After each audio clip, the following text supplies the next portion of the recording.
Grief almost feels like a portal to me because it can start with an emotion like anger, or can start with a memory. Grief will be the moment in which I let my whole system feel every sensation that I'm having. And what is the reason for doing that? It's the most scary, vulnerable thing to feel because it feels like you're at the edge of death. What's more productive? Is it to honor the truth of what's actually here and to be with it, or is it to bypass the experience only to realize you have to come back and clean it up? Like, there's no skipping steps. It unbounds the somatic body and the stuckness that it's in to let light in. And the more I learn to soften into the jagged edges of my grip and really let myself be touched by that medicine of surrender, something magical happens. Welcome to the Stay Grounded podcast. I'm your host, Raj Jana, co-founder at Liberate, and it's my mission to help you become the most grounded, loving, and authentic version of yourself that you can be. Each week, I interview guests in the fields of mindset, spirituality, and emotional well-being. My brilliant guests share their tools, tips, and unique perspectives to help you develop the skills you need to show up for the people that matter most in your life. Now let's dive in.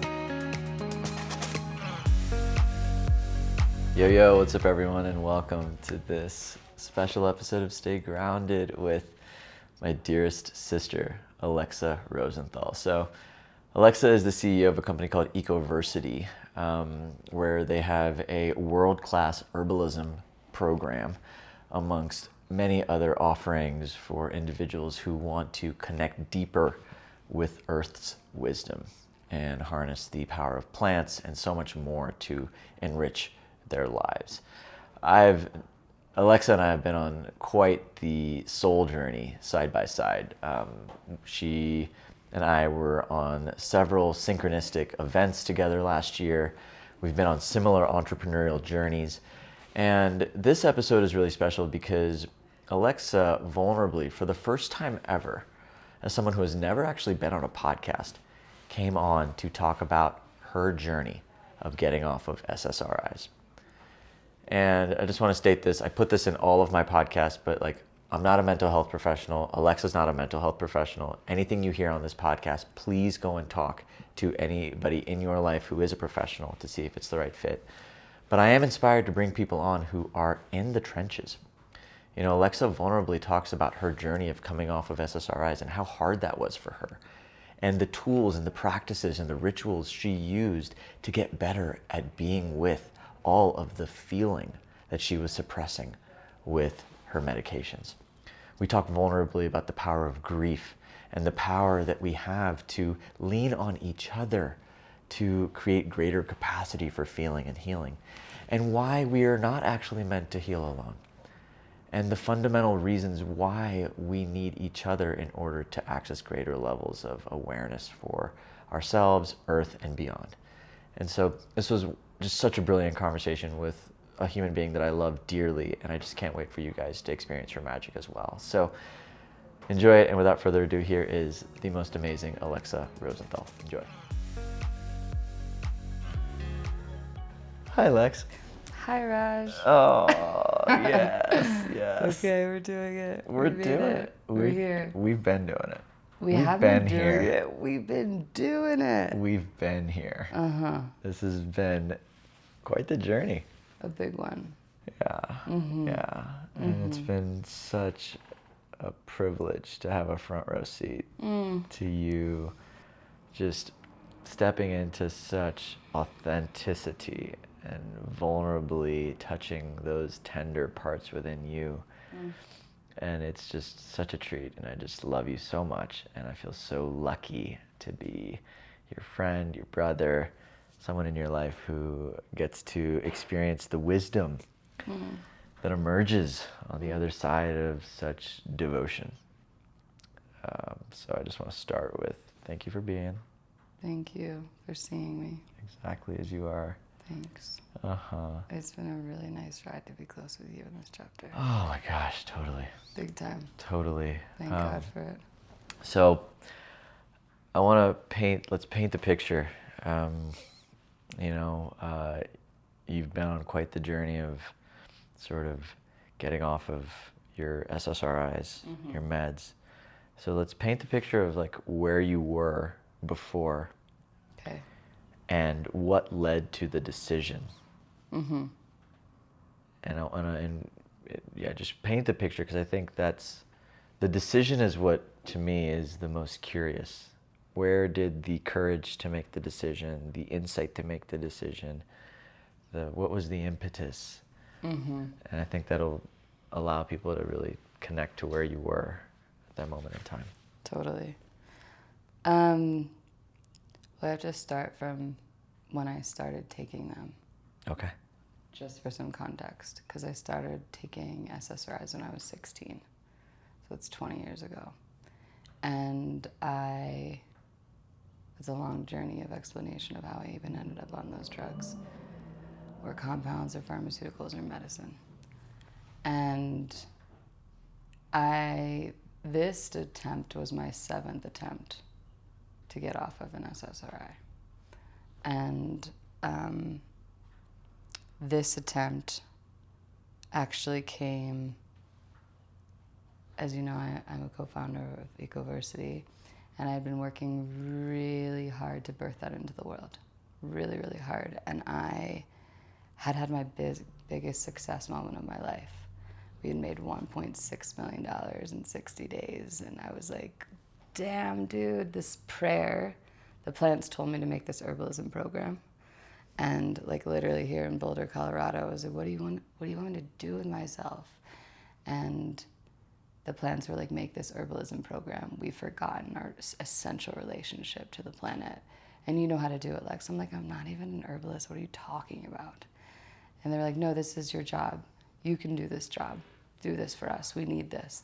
Make plants sexy again. I was like, all right, word, okay. So I got my assignment. So I worked really hard to do this. Over a year and a half, I worked with priestess and teachers and scholars and doctors to birth this program into the Western mind of consciousness. And we had an amazing success, more successful than the targets that I had hit for myself. And when I hit these targets, I was by myself the night after. And that feeling of loneliness, like after doing something so beautiful, was like a really stark feeling to be like alone, which isn't a huge deal, but I felt really alone. And I knew that I had done something that I had set a goal for. And 20 days before the day before my 35th birthday, my partner and man I was engaged to moved out. And I hit this huge success moment, and he was gone out of the house. I hit 35, and I realized I was looking at myself in the mirror. I was like 25 pounds more than I weigh now. I was incredibly depressed. I was incredibly anxious. I went on a trip with my family to Italy, and I couldn't sleep for 6 days with my family, and I thought I was like going nuts. And I realized that I needed to make a serious change in my life, that I was not well, even though I was hitting these accolades of success, doing a purpose-driven company, doing something for the planet, hitting a financial goal that was unbelievable. And I was sick, overwhelmed, depressed, anxious, overweight, and my fiance had left me. I was like, oh, fuck. Doesn't work. So I started to work with a naturopath for a year and a half to see if I could, for the 7th time in my life, understand why I was on an antidepressant and if I could get off. And that began this journey that was now almost 2.5 years ago to make the transition off the pharmaceuticals. So why, okay, so it's almost like even though you were taking the antidepressants, you were feeling worse than you'd ever felt. Yes. Well, it wasn't even worse than I ever felt. Wait, actually, let me think about this timeline for a second. Oh, actually, this is different. I had tried to do it myself, actually. In the midst of, actually, this is the truth. I tried to do it myself I went cold turkey off the medicine, which a lot of people try to do. I'm like, I'm fucking strong as shit. I run a huge company. I got this. I'm like totally good. And I try to do it myself. And I completely failed. My boyfriend left. My fiance left. This is what happened. I made this amount of money and I had a huge crash. And I ended up having to like prescribe myself from like a doctor in a box in Italy to get back on my drugs on a family vacation that was like this like luxurious vacation. Everything seemed like, why wouldn't you be stoked right now? So I was like, oh, I have to get back on the meds. So I tried to do it myself and I failed miserably. So I went back on the meds in Italy and I came back and I found a naturopathic doctor and I was like, I need help. Yeah. I don't know what to do here. And he was like, let's stabilize on this and then let's have a path to get off. That's what happened. Beautiful. So 2 years ago, you started working with the naturopath. 2 years ago, I started working with the naturopath. Yeah. Okay. And then today, it'll be 8 months off the medication. Okay. Yeah, so tell me, what has been the biggest lesson or awareness that you have gained in getting off the medication, and how difficult was it? And to frame difficulty also from the lens of you're here. Yeah. So it wasn't a difficulty that you couldn't survive, but I imagine there was difficulty. So what was the nature of the difficulty? Yeah. Well, I'm still in the process of getting off the meds. So I think it was like a really vulnerable moment to come on this podcast because the experience of taking a compound out of your life that you've been using for 20 years and then slowly opening your aperture of consciousness to something else is a really destabilizing experience. And it's been, you know, a lot of people would say to me, of course you're having such an emotional time. You've been on these meds for 20 years. Wouldn't you expect to have like all your bound energy? Like conceptually, I thought this, but underneath that was like, no, I have a chemical imbalance. This is who I am. So like I have to get used to riding these crazy waves of my life. So this juxtaposition of my beliefs was like running back and forth all the time. Yeah. But the challenging experience, like what I noticed from the journey going off, was that I really felt these deep layers of emotional release, so much that I broke my hand punching the floor and missing and hitting a pillow. Like I had to learn the boundaries of my emotional body. Like what I felt like the SSRI for me was doing was it was creating a boundary for me. So when the boundary was removed, it was like I became an amorphous creature, like where I didn't know the edges of myself. Like it was holding an edge to my form. It was a false reality. It was a false reality. Well, it was a reality, but it was a reality. Constructed reality. A constructed reality. A controlling reality. That like created this, it created a form for me, a crutch for me in which I like existed. So without it, it became like all of a sudden I had this entire huge experience of anger and rage that were like insurmountable in my body. And I remember when I broke my hand, like hitting the floor, that I was like, oh, there's an edge and consequences to our feelings. I don't have this thing holding me in a container anymore. It was a container that I was released from. Like as if my like being consciousness was contained. How did you learn to feel again? It's an interesting question because I don't think it wasn't a matter of that I didn't feel again. It was the aperture of my experience opened up so wide that I was deeply overwhelmed. And I went through a process like a child does, where I had to experience something hitting the floor, breaking it to understand I have an edge. Like the container was removed and I had to find my edges. And it was really dark, like sometimes really dark, because the loops of my brain and the things I would think were so invasive without that container holding me from it, that I had to like examine the fact that these loops were making me feel suicidal. Yeah. But as an adult body, I would be able to like consciously be aware of them, but I would have to stop them. I'm super interested to talk about your Vipassana. Okay. Yeah, because, you know, one of the technologies that you leaned into during this time was a 10-day Vipassana. Yeah. And I'm very curious about how that experience supported the creation of a new structure. Mm-hmm. Yeah, there are many things along this journey that created the structure, from like something as grand as that to like the everyday experiences of eating food, moving your body, breathing, etc. But I realized that my loop or my brain or my mind was a big part of my sickness or my struggle. Yeah. So going to Vipassana, it was a lot for my system. It's not that I would recommend that for everyone in my journey off the medication, but poignantly my spirit, I think, wanted an intense understanding of going to the root of my suffering. And when I went to the root of my suffering, Vipassana, which gave me the structure and the foundation to go there, one of the things I very much became aware of was that I was outsourcing my love to other people.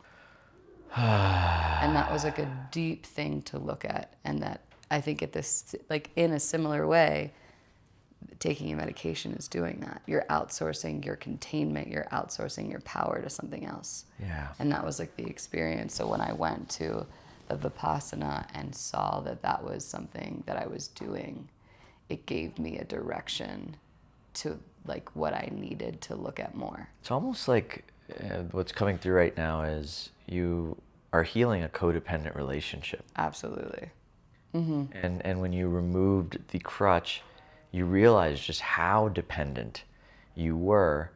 And the journey of healing codependence can be a very brutal, gnarly, confusing, disorienting journey if your identity is merged with another, right? Like the way you were showing up in the world had a certain persona, had a certain structure, and now all of that's dissolving. Totally. And so how did you find safety in the who am I? I think I'm finding the safety in the who am I now. One of the interesting experiences, like I just had, this woman moved into my house 3 months ago when she first moved in. I was so permeable as a creature, codependent to consciousness, that like I couldn't sleep with her being in the room. And I was like, oh, I can't have a roommate.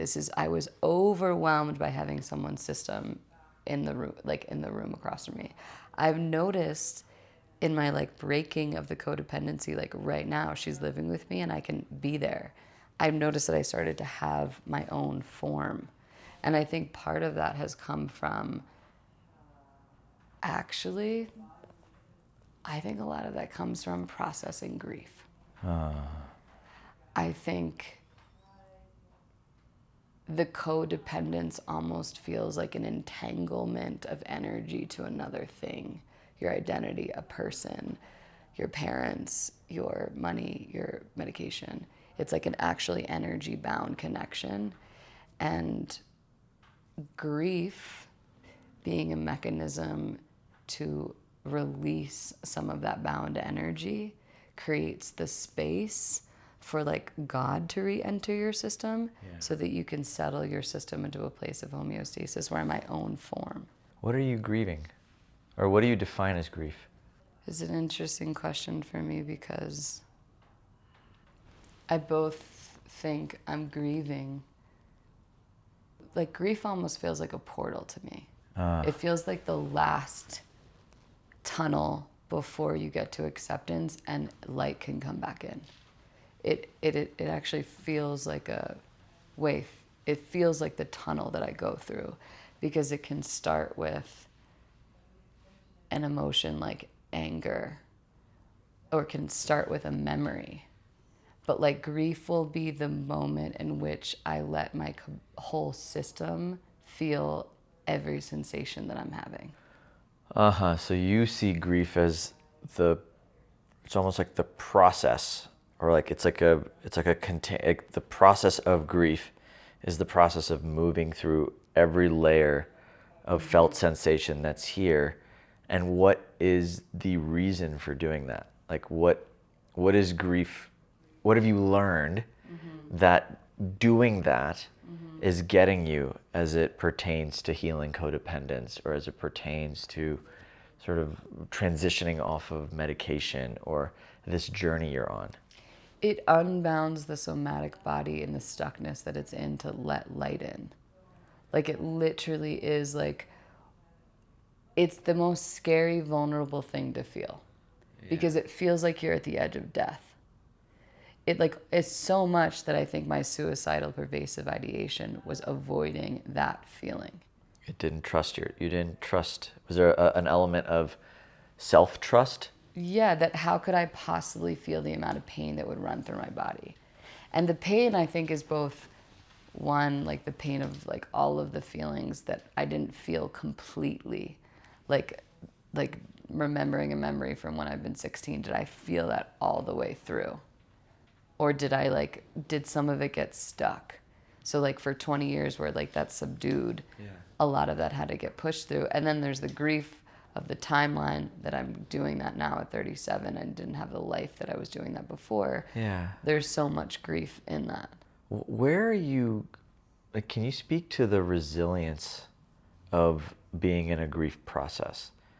You like, what has that process been like for you to increase your capacity? Is it a function of courage? Is it a simple decision? Is it a way you speak to yourself? Is it community? Is it all of the above? Like, what are the ingredients that are allowing you to actually grieve and get better at it? That's a good question. You know, I have noticed and sensed that a sacred witness is so important for our grief process. I don't need someone to be there with me the entire time, but like it opens the gate. Like having a recognition of like, I see you and I feel you. I get what you're experiencing and I'm sorry. Just to have someone sit with you for a moment and like stabilize your life force in that way has been a way that I've been able to go deeper into my grief. Having a sacred witness, I think like really the trial and effect of like being so afraid, going there, screaming, crying, and then this spaciousness that I have felt afterwards. So you've tasted the carrot. I've tasted the carrot. So you know that you're not going to die. I know I'm not going to die. I think that's the big piece. That's a huge piece. It's actually the piece that I would say matters most, because if the reason why one is so afraid of getting off of these medications, because they're going to feel all this, because feeling this might mean that they won't be able to handle it. It might wake up suicidal thoughts, and then they might not trust themselves. But like when you go through a full portal and you allow yourself, and maybe you have friends or family near you while you're going through this in the beginning, but over time it sounds like you've developed a greater level of resilience that's now intrinsic to you, as opposed to something that was needing external holding. Am I reflecting that well? Yes. Yeah. Yeah. Beautiful. Beautiful. What else are you learning about the journey of coming back home to yourself? And like if you had to share some lessons to Alexa maybe 2 years ago, what might you say to her, and how might you guide her through this process? One, you definitely can't do it alone. Yeah. And recognizing how beautiful your vulnerability is as a gift. You know, I think for so long I believed there was a part of me that was broken. You know, because the narrative that's often fed is you need this because you have a chemical imbalance. That's the main narrative in which we have that. Allowing myself to imagine that I'm not broken is massive. Yeah. Like to get to like, what if actually all that you're feeling is totally okay? And there's nothing out of balance. Yes. That actually, like, it's actually insane to be living right now, to be a vulnerable human and not to be feeling pain. Yeah. That's insane. Yeah. And like the narrative, you know, I was looking up, because like the DSM is like the Bible in which we like make sure we know what suits what's wrong with us. But they removed in 2013 this bereavement exception, which like historically people, in the DSM, it used to say before 2013 that if you're bereaving, maybe you shouldn't be considered to have a disorder. And in 2013, they removed this. Why? Because they wanted to have what I believe is like a linear fashion in which to medicalize our emotional experience. So that we think that our natural grieving process is wrong. Yeah. For me, that feels like being in a female body as an instrument of feeling. Yeah. To feel the over-medicalized system, to make that be wrong, or to give a time frame, removing the time frame of grief. To lose a child and be like, you have a disorder, you need medication, instead of creating a society in which we learn how to grieve together. And there's a lot to grieve right now. We're like in mass extinction of many species. There's a lot to grieve. And that we've come to a place in which our medical mind has made us believe that our emotionality is wrong. Yeah. And should be suppressed. We're missing an opportunity to have what I believe is why we're here. To heal together. To feel together. To live as a species that honors each other. Yes. In our humanity, in our crisis, in our pain. Yes. And that to me is where I've felt the most love. This. The most love that's ever entered my life has entered in the moments where I never felt like I could be loved. This. And when I allow myself, begrudgingly in the beginning, you will not see me. I will hide myself because I don't want to be seen in my pain. Yes. And then when that gets taken away and all I'm flooded with are kindness, kind humans who actually just want to hold me, who don't want to see me in my tears by myself. Mm-hmm. That, to me, has changed everything. It only takes one moment, which is why I'm so proud of you. I'm so proud of you, Lex, for modeling it. For modeling it, for being vulnerable, for asking for help, for being seen in your mess. Mm-hmm. This is what we need to normalize. This to me is what has to be modeled in the world. Because I think we have so much of the opposite being modeled. Suppression. Yes. Repression. And I think this is why what's so inspiring is you're actually real time changing your relationship to feeling. Mm-hmm. And showing yourself it's safe. And by doing that, you're actually showing everyone else it's safe to do that too. Mm-hmm. Yeah, like one example from this weekend. Can I use a story for a second? Yeah, but like I have associated my feelings with being really masculine because they feel so intense. And I feel like they were like a powerful thing that there was like a lot of rage underneath there. So I was imagining that I should hide that from the world because it's much too intense. And I got to have an experience in which I was really invited to show my experience to a group of 50 people. And I had this experience and I was like in front of people moving through rage, sadness, grief, like screaming, crying, like a full range experience, which was incredibly vulnerable for me. Of course. And not something I like thought I was gonna do. And then we had this experience where we got paired up with people and I had this like beautiful experience with this man. And after we had the experience, he told me that he chose me specifically because he wanted the medicine that was revealed through my vulnerability. And for me as a woman, like to experience my vulnerability as a gift for others along the way, and to understand that most of us are walking with a lot of pain. This is the gift of the feminine. This is the gift of the feminine. It's, as I look back on my journey, the moments that have activated the most sacred level of masculine leadership are when I see the depths of vulnerability being displayed. Mm-hmm. There's a sacred masculine that shows online, to hold, to protect, to nurture, to be a strong hold, and it's powerful. And this is why I think this is so important, because the more vulnerability I sense the feminine wakes up to, Mm-hmm. the more healing it's going to liberate for everybody. Totally. It's like everybody, like the communities are going to transform when the matriarch, when the divine mother, when the divine feminine brings forth that depth of feeling. And it is confronting to the mind. Mm-hmm. It's non-linear. It's not linear. It's not productive.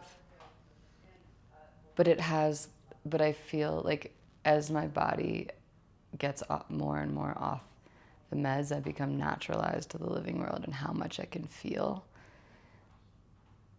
There's so much range to feel on the planet. And I really feel like that is what the earth is asking of us right now. Yeah. In every level. Like it's like we have like 1,000 million technologies of how we're going to save the planet, which come a lot from the mind. But the more I've been in this work, the more I realize the healing work that we do together is the liberation that we're needing. It's the liberation she's needing too. Yeah, like I sense that, this whole COVID fucking thing, but like us going inside was like, hey babies, can you take a look at each other? Would you take a look? Yeah. And look in each other's eyes again, because human beings are the only forms of consciousness on the planet that would need another consciousness to heal itself. Like we're that evolved. We need each other. We need to look into each other's eyes again so that we can heal our pain, so we can be creative. And for me, what I've found is that when we're in our regulation, and not that we're supposed to always be, sometimes we're in danger, we're not always supposed to be. But when we're in regulation, we can regulate with her, and she has everything we could ever need. Every instruction, every assignment, every knowing. But the work to get to that state, we're so far from that. And we keep perpetuating the madness of this world because we're not listening. And we need each other to get to the frequency that we can hear her. Yeah. And that's like why I think we're here right now. That's what I've learned from getting off the meds. It's incredibly vulnerable and raw. And it's hard to believe that that would actually hold us. It's a lot of surrender to believe that. That's what I know to be true. I mean, the surrender is the medicine, though. Mm-hmm. I find that over and over and over again. Totally. Every time I deny myself the medicine of surrender, I fall into some level of dis-ease. Mm-hmm. It has been shown over and over and over again. And the more I learn to soften into the jagged edges of my grip and really let myself be touched by that medicine of surrender, something magical happens. Like there's a level of harmony that I feel surrounded by, whether it's, and I would even look at, like there's a new paradigm of production that's possible from surrender. Like to think that aligning yourself with all that is, aligning yourself with all that wants to happen, letting go of your preference and your attachment to the way it must be done, and aligning yourself to this force of creation that's always happening isn't actually going to be more productive Totally. over the long haul is in some ways a silly construct. I mean, I just like, as I do the math in my head, it's just like, this is all happening after it was happening before I was born. It'll be happening after we die. Totally. Like everything is always in motion. And to deny energy in motion, emotion, that is flowing through us is denying the perfection of this whole thing. And I sense that this is the cultural shift that we're all here to make. And this isn't going to come from a guru. It's not going to come from one person. It's not going to come from a medical establishment. It's going to come from everyday human beings like you and I, waking up to the truth of our feelings. Yes. And that to me is what matters, is to remember that we all actually have this agency and this power, and we just forgot. I know. And that's okay too. That's why we've got each other. And that's what's exciting. It's pretty fun. It's like a fun experiment to play. Like, what else would we do here? So where are you now? So now you're 8 months in, you feel great. And I've, of course, had a front row seat to the journey, right? So, like, Yeah. I've seen you through a few different cycles, but in this moment, you feel very present in your body. So can you speak to what's here now, and what do you sense is the journey forward, and when will you feel like you'll be, like, how do you know you're like, okay, I'm successfully off the meds, if that's even a thing? Yeah. Right? Because, like, I see you right now and I'm like, Lex, you're beautiful, like, you're glowing, like, you've got so much radiance, like, you're alive, you're in your body. In my eyes, like, you're already here. Thanks. You know? You've already landed. So, like, what do you feel or sense is coming that will allow you to feel even more anchored in that? Yeah, thanks for the question and for the radiance reflection. For me, like, a big thing that I'm, like, pretty obsessed with now is the nervous system, and also the relationship to the nervous system of Earth, like the interconnection of all of it and consciousness. But as part of the grief that I've gone through is the recognition of for how long I've been mostly dysregulated, or not, most of the time not in my ventral nervous system, like most of the time in sympathetic or freeze or dorsal. Like, I've noticed that I've really been in these states. So for me, the percentage would just change. Like, I would get to a point where my percentage of regulation is more like 70%. I would say right now I'm probably 50, which is like, I might have been 10 to 20 regulated, like very small actually. Oh, okay. And I think it's fascinating that most of us are running on a system that are creating from that place Of dysregulation. of dysregulation, and what actually gets created from that place that perpetuates burnout, depression, anxiety, pain. Yeah. Because we're still producing a lot of things. So what are we actually denoting as success? For me, it would be that we're, like, majority of the time in a regulated place in which we feel possibility, in which we see love in each other's eyes, in which we're able to examine the natural world and receive its beauty. Like, to actually be in a regulated state most of the time. Of course, you're going to need to be, like, in danger, respond. Totally. But my idea of success now is to be most of the time in a good state. Like, to feel most of the time I'm regulated. Got it. The other way is not, I don't care as much about what I produce in the world. It's how I make beauty. How you produce. It's how I produce. It's the frequency in which I produce. It's the experiment to be like, if I produce from this place, what will that reflect back to me in the world? How much beauty can I know? This is the fun question. This is the fun question. It's the one I sit with too. Like, I feel like the way I am creating and stewarding and birthing into the world now is not the way I stewarded and birthed my first venture. This. And there is an inherent risk Totally. in doing what hasn't been modeled as success. And coming back to what I know in my bones is that life has a better plan than I do.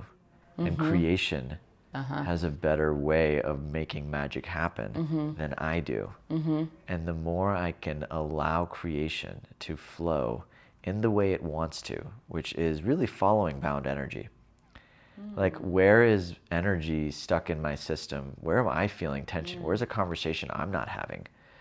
What's something I'm not feeling? What's something I'm not saying? What's something I'm not expressing? What am I afraid to be seen in? Yes. These are all clues that, and to me, like co-creating with the universe to liberate those constructs. And if that means feeling my feelings, if that means taking time aside before we go and run a giant launch to have a hard conversation with the person I'm going to be doing the launch with, whatever, it's like, you know what I'm saying? Like, it's like, because I now have enough data points to be like, oh, wow, like, we didn't have those conversations. We repressed the emotions. We kind of like danced around it, and we just went in a direction. And now I'm having to clean up. Yes. So to the point, it's like, what's more productive? Is it to honor the truth of what's actually here and to be with it and to have the courage to try a new way? Or is it to bypass the experience only to realize you have to come back and clean it up? Like, there's no skipping steps. This. And how many times do we have to let nature teach us that? How many stories do we have to hear of like the massive success and then I was so depressed, I was so upset, and then I had and then I found God. It's like we have enough data points, but we're still like, no, I need to make those millions of dollars now as quickly as possible. That story is a facade. Like, we have enough data points in culture now to like understand that that's not necessarily a guarantee to feel good, because exactly what you're saying, like that abound energy, if we're actually attuned to the energetics of reality, which I think has been mainly lost because of our disconnection to nature, mother, and the feminine, that we don't actually have the directionality to create the life experience in which we're full, nourished, satiated, the way God meant it to be. Like, we don't know that feeling. So we're searching like vapid young children for something that actually doesn't have the concrete reality that we can live in a nourished world. Like, we can plant seeds and they grow food. It's simple. With water and sun, earth, and it's like, y'all, it's simple out here. How did we create this? We could be chilling at waterfalls, having a good time, making sure we put at the center the sacred. But like that boat ride we were on where the indigenous leader was like, my grandparents told me what then, when they were coming here to take off the precious metals from our arms and our necks and put in a basket the gold they had found from the river, and was like, this is their God. When we made that God, we forgot. And that's like the directionality we need to let go of, because that keeps us bound to something that's not true. They're precious little metals. We have the abundance everywhere else. Yeah. So that lostness is, I think, like the medication weaves into exactly what you're saying. I thought you say it so beautifully. If we were paying attention to those stuck energies, we'd be dancing with God. Yeah, and the possibility that emerges from that state, I choose to believe that it is far more miraculous than anything I could have possibly created through a different state. I choose to believe that. And I choose, and I am betting pretty heavily on this actually, that doing this over 5 to 10 years is going to net more impact, more abundance, more positivity, more wealth, more health, more love, more family, more connection, more intimacy than any other frame. And it feels so right in my body.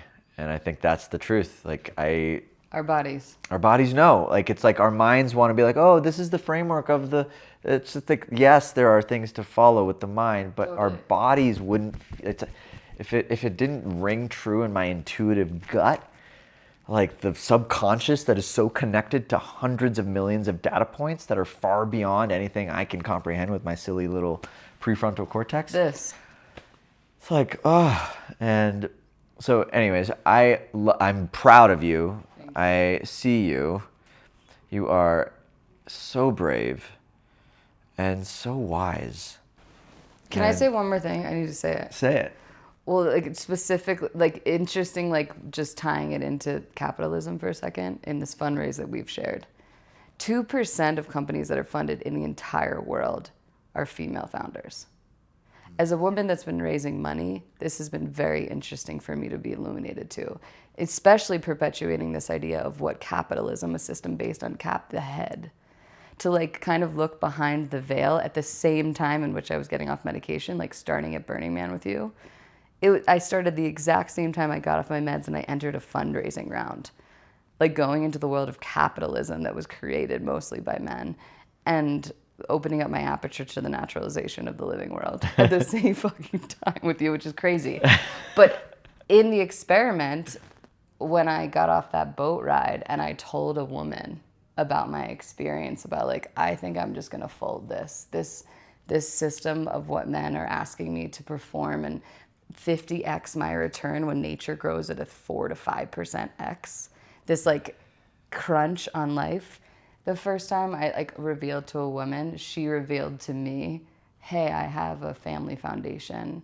I actually want to bring you money because I want to see you experiment in this way. And the woman that might close my fundraising round is also in that same experience.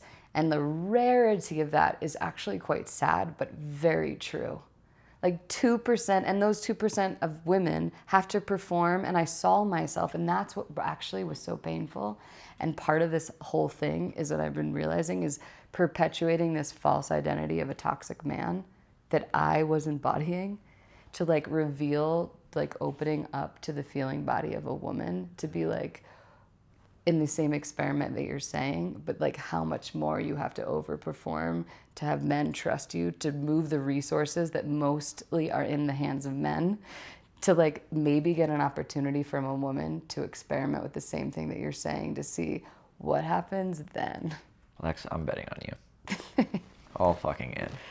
Thanks. I so see you, and I so trust the depth of wisdom and sight and clarity and connectivity that I feel you moving with, and I can feel it, and I want to bring awareness to this. Like you said, 2%, and somehow creation brought forth 2 families to you that want to support that.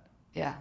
Like if that's not creation working, I don't know what is. Thank you. In fact, like if that, like that's the point I'm saying. Like this is why, and if we needed more data, I can think of 100 more data points. But just immediately, I'm like, you as a visionary decided this is the path, and God creation is like, yes, honey, keep going, and I'm winking, and that's beautiful and potent and powerful, and I want to bring awareness to that. Because so many people right now are probably taking a chance on what they feel in their bodies is right. And they're probably at a breaking point right now because they're like, fuck, where's my answer? And I want people to see this as like, keep feeling, keep doing the work, keep trusting, keep walking, keep asking for help, keep being loud in your message, and keep being seen. It's the most necessary thing on the planet right now. Yeah. Completely agree. It's the bravest revolution to slow down to the speed of the body to listen to what to do next. Yeah. Like we are literally facing extinction. This is the time to take a bet. Yeah. And may the feminine, like the feminine in any being hears this, may they let that have space. Yeah. Because it really needs some space. I love you so much. I love you so much. We're doing so I great. can't believe us. We were such a ride. Whoa, I can't believe I did my first podcast. Everybody listening, this is actually Lex's first ever podcast. So ever. If you're listening to this and you're this far in, make sure you send her a message on Instagram. How do we find you? Is it Lex Rosenthal? Yeah. Okay, we'll make sure we put all Alexa's stuff in the show notes. Send her a message or just let her know that she did fucking great and what you learned from her, because I'm so in awe of you. Like, this is so great. You're so wise and you're so connected and you're doing the most important work that I could possibly be bringing light to right now. Thank you. And so I'm just so proud to be your friend and your brother and your ally and your complete just... Like, I'm cheering you on with everything in me, and I just so feel grateful that I get to have you in my life in the ways that I do. So thank you for being. Thank you, Raj. I love you so much. I love you too. All right, I got one last question for you. Okay, tell me. Ask me. In the midst of everything you're doing, everywhere you've been, and everywhere you're going, how do you stay grounded? And more importantly, what's one thing you're doing every day to just become a more grounded human being? My morning routine is everything for me. I brush my teeth, I tongue scrape, little Ayurveda, and then I do a movement practice every morning. So whether I have like a rotating movement practice, but most recently I'm doing feminine breath work, which is just simply breathing into my throat, my heart, my womb space with sound. Oh, I do that for 5 minutes with a song that turns me on. Wow. It feels really good in the morning. That's epic. Do that. I love that. All right, great way to start the day. Great. And then after that, I do Vipassana meditation for another 10 minutes. So I do like a feminine practice and then a pretty male practice because I'm over I'm super into polarization, but I think the integrated being, the one that can hold themselves in their feminine, the masculine, is the beings that will walk this world with the most grace. Yeah. So I'm doing that in the morning. That keeps me grounded. Well, Lex, I love you. I love you so much. Everybody, that's a wrap for this week's episode of Stay Grounded. I'm your host, Raj. This is your friend, Lex. And from us, stay grounded. We'll see you soon. Thanks for tuning into this week's episode of Stay Grounded. No matter where you're from or what you're going through, I hope it helps you remember just how incredible you are and have always been. If you're on a path of emotional healing or self-discovery and would like to learn how Liberate can support your journey, head to www.rajjana.com/liberate. That is LIBER8 to learn more about our current group programs and one-on-one offerings. I love you guys, and I'll see you next week.